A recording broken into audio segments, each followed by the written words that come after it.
السلام علیکم۔ اللہ تبارک تعالیٰ کے نے انسان کو جہاں مختلف خوبیوں اور جداگانہ صلاحیتوں بے شمار نعمتوں سے نوازا، وہیں اللہ نے انسان کو زبان جیسی عظیم نعمت اور دولت عطا کر کے اس کی قوت کو ایسے مالا مال بھی کیا۔ اور کیا جاتا ہے انسان کی زبانی صلاحیت تو اس کی عظیم طاقت و قوت بہت معنی رکھتی ہے۔ زبان سے نکلے ایک ایک بول انسان کے دل و دماغ کو متاثر کر دیتے ہیں۔ یہی وجہ کہ شستہ زبان، شگفتہ گفتگو، تکلم کا شائستہ انداز ہمیشہ مقبول و محبوب ہوتا ہے اور مخاطب کو اپنی طرف راغب بھی کرتا ہے۔ زبان اپنے مافل ضمیر کو ادا کرنے کا بہت بڑا ذریعہ ہے۔ اچھی بات چیت اور دانشمندانہ کلام بھی خود انسان کو ایک شاندار تعارف پیش ہوتا ہے۔ رب کل کائنات جو زبان انسان کو عطا کی ہے، اس کا اصل مقصد ہے کہ اس کا درست استعمال ہو۔ زبان سے ہمیشہ اچھے بول نکلے، اچھے کلمات ادا ہو۔ الرحمن، سورہ رحمان کی آیت ہے، الرحمن علم القرآن خلق الانسان علمہ البیان، یعنی رحمان کے ساتھ ہی خلق الانسان بتایا ہے، علامہ البیان، یعنی ایک انسان کو بیان کرنے کی صلاحیت عطا کی۔ زبان کو صاف ستھرے اچھے بول سے مزید رکھنا ایک اچھا اور مہذب انسان کی بڑی پہچان ہے۔ زبان ایک ایسا عضو ہے جس کا دائرہ اختیار انتہائی وسیع ہے۔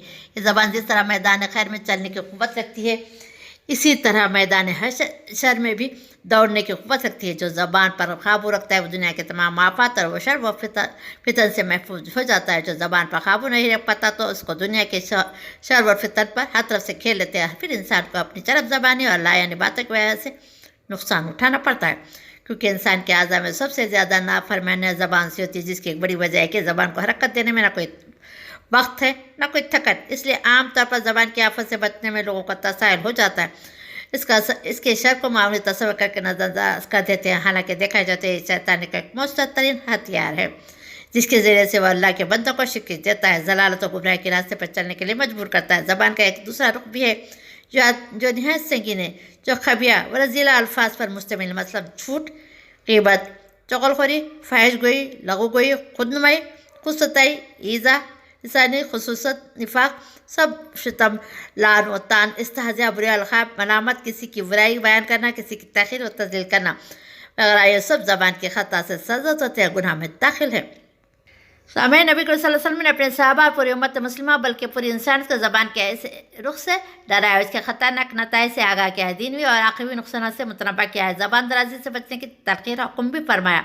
اس لیے زبان کے خطا اور اس کے نقصانات سے بچنا نہایت ضروری ہے، کیونکہ زبان سے نکلا ہوا ایک ایک لفظ محفوظ ہوتا ہے۔ فرشتے روزمرہ کی زبانی باتیں لکھتے رہتے ہیں۔ چنانچہ قرآن کریم میں اللہ فرماتا ہے، ما یلفظ من قول الا لدیہ رقیب عتید، سورہ قاف آیت نمبر 18۔ انسان کوئی لفظ زبان سے نکال نہیں پاتا مگر اس پہ ایک ریکارڈ مقرر ہوتا ہے، ہر وقت لکھنے کے لیے تیار۔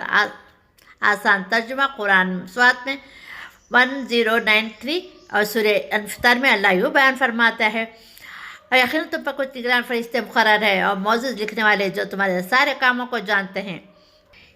اس لیے نبی صلی اللہ علیہ وسلم فرماتے ہیں کہ اللہ ہر بولنے والے کے پاس ہے، اس لیے ہر شخص کو اپنی بات پر اللہ سے ڈرنا چاہیے۔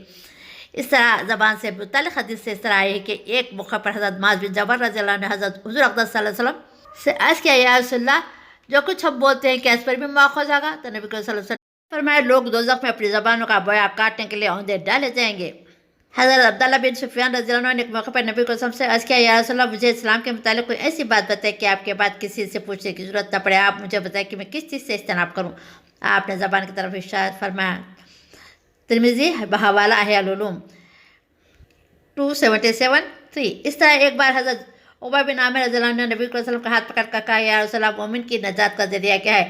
تو آپ صلی اللہ علیہ وسلم فرمایا، اے عقبہ، اپنی زبان کی حفاظت کرو۔ مسند احمد بن حنبل 147۔ حضرت سفیان بن عبداللہ ثقفی رضی اللہ عنہ نے ایک مرتبہ نبی صلی اللہ علیہ وسلم سے عرض کیا، یا رسول اللہ صلی اللہ علیہ وسلم، کوئی ایسی بات مجھے بتائی کہ اس پر میں زندگی بھر عمل پیرا ہوں۔ تو آپ نے فرمایا کہ اللہ کو اپنا رب کہو، پھر اس قول پر ثابت قدم رہو۔ صحابی نے عرض کیا، آپ میرے متعلق سب سے زیادہ کس چیز سے خائف ہے؟ تو آپ نے اپنی زبان مبارک پکڑ کر فرمایا، اس طرح حدیث حضرت ابو ہریرہ رضی اللہ عنہ سے مروی ہے کہ نبی صلی اللہ علیہ وسلم سے دریافت کیا گیا کہ زیادہ تر لوگ کس چیز کی وجہ سے جنت میں داخل ہوں گے؟ تو آپ صلی اللہ علیہ وسلم فرمایا، اللہ کا خوف اور خوش خلقی کی وجہ سے لوگ جنت میں داخل ہوں گے۔ پھر آپ سے دریافت کیا گیا، زیادہ تر لوگ کس چیز کی وجہ سے جہنم میں داخل ہوں گے؟ تو آپ صلی اللہ علیہ وسلم نے فرمایا، وہ اور شرمگاہ کی وجہ سے۔ ایک اور موقع پہ نبی صلی اللہ علیہ وسلم سے ارشاد فرماتے ہیں کہ بندے کا ایمان اس وقت تک درست نہیں ہوتا جب تک اس کا قلب درست نہ ہو، اس کا قلب اس وقت تک درست نہیں ہوتا جب تک اس کی زبان درست نہ ہو۔ حضرت ابو سعید خدری سے مروی ہے کہ نبی صلی اللہ علیہ وسلم فرماتے ہیں، 62 میں، جب ابن آدم صبح کرتا ہے تو اس کے تمام اعضاء زبان کی طرف جھک کر کہتے کہ تو ہمارے بارے میں اللہ سے ڈر، کیونکہ ہم سب کی نجات و سلامتی کا مدار تجھ پر ہے، کیونکہ اگر تو سیدھی رہے گی تو ہم بھی سیدھے رہیں گے، اگر تو ٹیڑھی رہے گی تو ہم سب ٹیڑھے ہو جائیں گے۔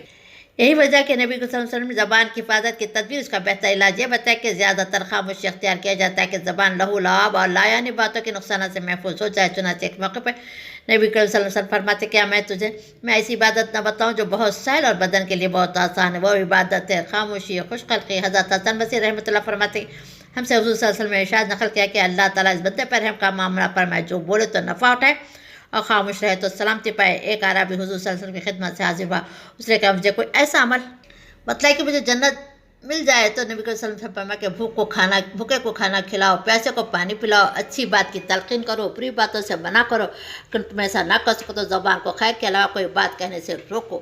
ایک حدیث میں اس طرح کے الفاظ بھی ہیں کہ نبی صلی اللہ علیہ وسلم نے فرمایا کہ اپنی زبان کو خیر کے علاوہ ہر بات سے روکو، تو اس کی وجہ سے شیطان پر غالب رہو گے۔ اور مزید نبی صلی اللہ علیہ وسلم نے فرمایا کہ جب مسلمان کو خاموش اور باوقار دیکھو تو اس کے قریب ہو جاؤ، کیونکہ وہ حکمت کی تلقین کرتا ہے۔ حضرت عبداللہ بن ابن مسعود رضی اللہ عنہ سے مروی کی جس میں آپ صلی اللہ علیہ وسلم فرماتے ہیں کہ لوگ تین طرح کے ہوتے ہیں: غانم، سالم، شاجب۔ غانم وہ ہے جو اللہ کا ذکر کرتا ہے، سالم وہ ہے جو چپ رہتا ہے، شاجب وہ ہے جو باطل میں مشغول رہتا ہے۔ ایک حدیث میں نبی صلی اللہ علیہ وسلم نے یوں ارشاد فرمایا کہ مومن کی زبان سے دل کے پیچھے ہوتی ہے، جو بولنے کا ارادہ کرتا ہے تو پہلے اپنے دل سے سوچتا ہے، پھر زبان سے لفظ ادا کرتا ہے۔ منافق کی زبان دل کے سامنے ہوتی ہے، جب وہ بولنے کا ارادہ کرتا ہے تو وہ بول دیتا ہے، دل میں نہیں سوچتا۔ اور مزید نبی صلی اللہ علیہ وسلم فرماتے ہیں جس کا کلام زیادہ ہوتا ہے اس کی لغزشیں زیادہ ہوتی ہے، جس کی لغزشیں زیادہ ہوتی ہے اس کے گناہ زیادہ ہوتے ہیں، جس کے گناہ زیادہ ہوتے ہیں وہ آگ کا زیادہ مستحق ہوتا ہے۔ احیاء العلوم 217۔ حضرت عیسیٰ علیہ السلام نے عرض کیا کوئی ایسا عمل بتلائے جس سے جنت حاصل ہوتا؟ آپ نے فرمایا کہ بولنا مت۔ سائل نے عرض کیا یہ تو ناممکن ہے، آپ نے فرمایا کہ اگر بولنا ہی پڑے تو خیر کے علاوہ کچھ مت بولنا۔ حضرت سلیمان علیہ السلام فرماتے کہ اگر بولنا چاندی ہے تو چپ رہنا سونا ہے۔ حضرت لقمان کے حکیم سے کسی نے ان کی حکمت کا راز دریافت کیا تو انہوں نے کہا کہ میں بلا ضرورت کلام نہیں کرتا۔ ایک مرتبہ حضرت فاروق رضی اللہ عنہ نے حضرت ابوبکر صدیق رضی اللہ عنہ کو دیکھا کہ وہ اپنے زبان سے ہاتھ سے باہر کھینچ رہے ہیں۔ انہوں نے عرض کیا کہ اے خلیفہ رسول آپ یہ کیا کرے؟ تو آپ نے فرمایا اس نے مجھے بہت تنگ کیا ہے۔ نبی صلی اللہ علیہ وسلم فرماتے کہ جسے ہم کا ہر عضو اللہ رب العزت سے زبان کی تیزی کی شکایت کرتا ہے۔ یہی وجہ ہے کہ حضرت ابوبکر صدیق رضی اللہ عنہ اپنے زبان کو روک لے کے منہ میں کنکری ڈال لیا کرتے تھے، کنکری اور زبان کی طرف اشارہ کر فرماتے اس نے مجھے اس حال تک پہنچایا ہے۔ ایک مرتبہ حضرت عبداللہ بن مسعود رضی اللہ عنہ کو صفا پر تلبیہ کر رہے تھے کہ اپنی زبان کو اس طرح خطاب کر رہے تھے کہ اے زبان اچھی بات کا نفع اٹھائے گی، شر سے چپ رہے، سلامت۔ ایک تو اس وقت آپ سے دریافت کیا گیا جو کچھ آپ فرما رہے ہیں آپ کا قول ہے یا آپ نے کسی سے سنا ہے؟ آپ نے فرمایا میں نے سرکار دو عالم صلی اللہ علیہ وسلم کی زبان سے متعلق فرماتے ہوئے سنا ہے کہ انسان کی اکثر غلطیاں کا منبع زبان ہے۔ اس کے علاوہ اس زمن میں صحابہ کرام تابعین اعظام کے بہت قیمتی اقوال ضریب میں منقول ہے۔ چنانچہ حضرت عبداللہ بن عباس فرماتے کہ اس ذات کی قسم جس کے سوا کوئی معبود نہیں، زبان کے علاوہ کوئی چیز لمبی قید کی محتاج نہیں ہے۔ حضرت حسن بصری رحمۃ اللہ مشہور صحافی بزرگ تابعی فقیہ و حدث توفی 110 ہجری آپ فرماتے کہ جو شخص اپنی زبان کی حفاظت نہیں کرتا اسے دین کی سمجھ نہیں ہے۔ حضرت طاؤس رحمۃ اللہ تابعی محدث ماہر علوم الرجال متوفی 192 آپ فرماتے کہ زبان کو اگر آزاد چھوڑ دیا جائے تو کھا جائے۔ حضرت وہاب بن منبع رحمۃ اللہ معروف و تابعی 114 ہجری میں آپ فرماتے کہ عقل مند پر بازی کے اپنے زبان کی معرفت رکھنے والے، اپنے زبان کی حفاظت کرنے والے، اپنے وضع پر قائم رہنے والا ہو۔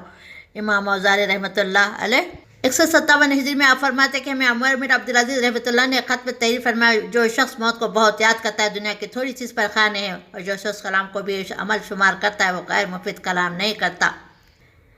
محمد بن باسر رحمۃ اللہ علیہ تابع آپ نے ایک مرتبہ مالک بن دینار سے کہا اے ابو یحییٰ زبان کی حفاظت درہم اور دینار کی حفاظت سے افضل ہے۔ یونس بن عبید اللہ رحمۃ اللہ تلمیذ حسن بصری ابن سیرین رحمۃ اللہ متوفی 139 ہجری میں آپ فرماتے شخص کی زبان اپنے دائرے میں رہتی ہے اس کے سب کام ٹھیک رہتے ہیں۔ نبی صلی اللہ علیہ وسلم نے جہاں زبان کی حفاظت اس کے نقصانات سے پوری امت کو خبردار کیا، وہیں زبان کی حفاظت اس پر قابو رکھنے والے بندہ مومن کے لیے جنت کی بشارت بھی سنائی، بلکہ جنت کی ذمہ داری قبول فرمائی۔ جب آپ صلی اللہ علیہ وسلم فرمائے جو شخص دونوں جبڑوں کے درمیان کے حصے اور دونوں رانوں کے درمیان کے حصے کی ذمہ داری لے تو میں اس کے لیے جنت کی ذمہ داری لیتا ہوں۔ ترمذی 62۔ اور ایک حدیث میں وضاحت کے ساتھ یہ بات آئی ہے کہ نبی صلی اللہ علیہ وسلم نے فرمایا جس کو اللہ تعالیٰ نے زبان کے شر اور شرمگاہ کی حفاظت فتنہ سے حفاظت فرمایا ایسا شخص بڑی آسانی کے ساتھ جنت میں داخل ہوگا۔ ترمذی 66 اور ایک حدیث میں نبی صلی اللہ علیہ وسلم نے فرماتے ہیں جو شخص اپنے آپ کی زبان کے شر سے، منہ کے شر سے، شرمگاہ کے شر سے حفاظت کرتا ہے، یقیناً وہ تمام شر سے محفوظ ہو جائے گا۔ سامعین، اس لیے بہت ضروری ہے کہ ایک انسان کی بڑی ذمہ داری ہے کہ اپنی زبان کی حفاظت کرے، نرم گفتگو، خوش کلامی اور عمدہ بات چیت کرنے کی کوشش کرے، زبان سے ایسے الفاظ ہرگز نہ نکالے جس سے کسی کے بھی دل آزاری ہو۔ ہر انسان کو اپنے تمام شعبۂ حیات زندگی میں زبان پر قابو رکھنا ضروری ہے تاکہ وہ ہر جگہ سرخرو ہو، اس کو قدر کی نگاہ سے دیکھا جائے۔ اس تعلق سے گھر کے ماحول کو بھی بہتر سے بہتر بنانے کی بھرپور کوشش کرنی چاہیے، خصوصاً اپنے بچوں کو زبان کی پاکیزگی، عمدہ باتوں کی تلقین اور زبان گول مول الفاظ اور اس کے غلط پیچ و غم سے متنبع کرنا بہت ضروری ہے۔ آج پوری دنیا کے اندر زبان کا جس طرح استعمال ہو رہا ہے اس سے ہر کوئی واقف ہے، خود اپنی زبان سے بھی واقف ہے۔ یہ حدیث کتنی غور طلب ہے کہ نبی صلی اللہ علیہ وسلم نے فرمایا، ترمذی 2319 میں کہا ہے کہ آدمی اللہ کو خوش کرنے والا ایک لفظ بولتا ہے، وہ یہ سمجھتا ہے کہ اس سے بڑی کوئی خوشنودی حاصل نہیں ہوگی، لیکن اللہ تعالیٰ اس بول کی وجہ سے قیامت تک کے لیے اپنی رضا خوشنودی لکھ دیتے ہیں۔ کبھی آدمی اللہ کو ناراض کرنے والا ایک لفظ بولتا ہے، وہ سمجھتا ہے کہ اللہ اس سے زیادہ ناراض نہیں ہوں گے لیکن اللہ تعالیٰ سے ایک لفظ کی وجہ سے قیامت تک کے لیے اپنی ناراضی لکھ دیتے ہیں۔ وہ ایک حدیث میں نبی صلی اللہ علیہ وسلم نے یہ ارشاد فرمایا کہ آدمی اپنے ہم نشینوں کو ہنسانے کے لیے ایک لفظ بولتا ہے، لیکن وہ اپنے ہی لفظ کی وجہ سے دوست میں سریا سے زیادہ دور جا پڑتا ہے۔ حضرت ابو ہریرہ رضی اللہ عنہ فرماتے کہ آدمی بعض اوقات لاپرواہی سے وجہ سے ایسی بات کہہ دیتا ہے جس کی سزا اس کو دوزخ کی صورت میں ملتی ہے، کبھی ایسی بات کہہ دیتا ہے کہ جنت کا اعلیٰ درجہ نصیب ہو جاتا ہے۔ احیاء العلوم 293۔ لہٰذا ہمیشہ انسان کو اپنی زندگی میں بہت سوچ سمجھ کر بولنا چاہیے تاکہ دین بھی اور آخری بھی دونوں جہاں میں کامیابی حاصل ہو۔ اللہ ہماری زبان کو پاکیزگی عطا فرمائے، آمین یا رب العالمین۔